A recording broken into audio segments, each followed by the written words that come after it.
medium-sized onions, 4 medium-sized tomatoes, 6 cloves of garlic, 1 inch ginger, about 1 tablespoon of chopped coriander leaves, 1 sprig of mint leaves, about 10 cashew nuts. Cashew nut is optional, but it does give a slight thickness to the gravy, so I like to add cashew nuts. Now into my pressure cooker, I'm adding in the cashew nuts, chopped coriander leaves, a sprig of mint leaves, garlic cloves. I'm roughly chopping the ginger and adding this into the cooker. I'm cutting the onion into 4. The next one also. And tomatoes, I'm removing the stem part and I'm making a cross on top. So after this is cooked, it will be easier to remove the skin if you're removing. Try to use bright red color tomatoes so that it will give a nice color to the curry. I'm adding in 1.5 teaspoons salt or as needed. I'm adding in 1/3 to 1/2 cup water. I'm using 1/2 cup water. Now switch on the flame and cover the cooker with its lid. Allow the cooker to give out 5 whistles, and after 5 whistles switch off the flame and allow the cooker to depressurize by itself. So that's the first whistle. Now 4 more whistles to go. Let's remove the weight. Always remove the weight first before opening the cooker. Now open the cooker. Everything is nicely cooked and the tomato skin has come out.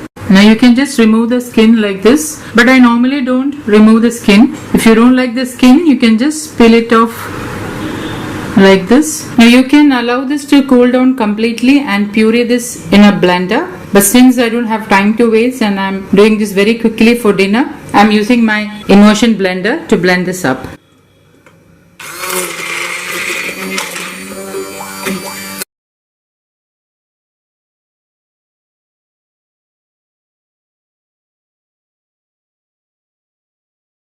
So now the tomatoes and onions are nicely blended. Now I'm going to switch on the flame again. Just give this a mix. And now simmer the flame. And I'm adding in 1 to 1.5 teaspoon Kashmiri chili powder. You can increase or decrease according to your tolerance. If you're making this for kids, use only 1 teaspoon Kashmiri chili powder. I'm using 1.5 teaspoon Kashmiri chili powder. 1/2 teaspoon turmeric, 1 teaspoon coriander powder, 1/2 teaspoon cumin or jeera powder. Now give this a mix.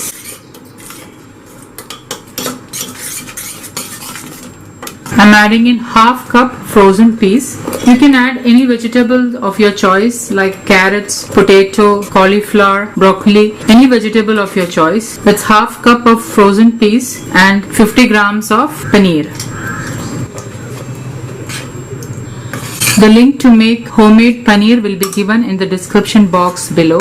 Now slowly mix this.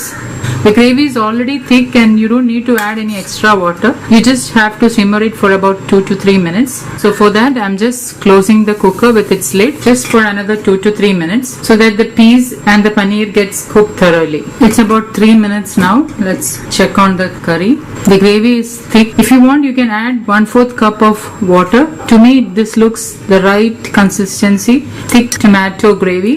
And I'm adding in a sprig of fresh curry leaves. Some coriander leaves chopped, about 1 tablespoon, 1 teaspoon of kasuri methi. Just rub this with your hand. Add. This gives a nice flavor to the curry. Now mix everything well. You can check salt at this stage. If you feel you need more salt, you can add a pinch or 2. I'm adding in 1/2 teaspoon sugar. This is just to balance all the flavors. Again mix this well. Lastly, I'm adding in 1 to 2 tablespoon curd or dahi.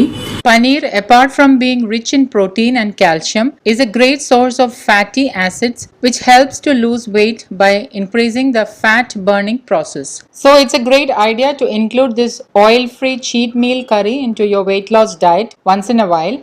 Instead of paneer, you can also add carrots, capsicum, cauliflower, etc. My easy and quick oil-free Indian curry gravy is ready to serve. Switch off the flame Remember that the curry will thicken slightly when it cools down, so you can add about quarter cup of water if you need. Please note that I simmered the gravy on low flame. If you put on medium or high flame, since the gravy is thick, it might get burnt or stick to the bottom. Now let me serve this curry. If you want a dairy-free curry, you can omit the paneer and add boiled potatoes.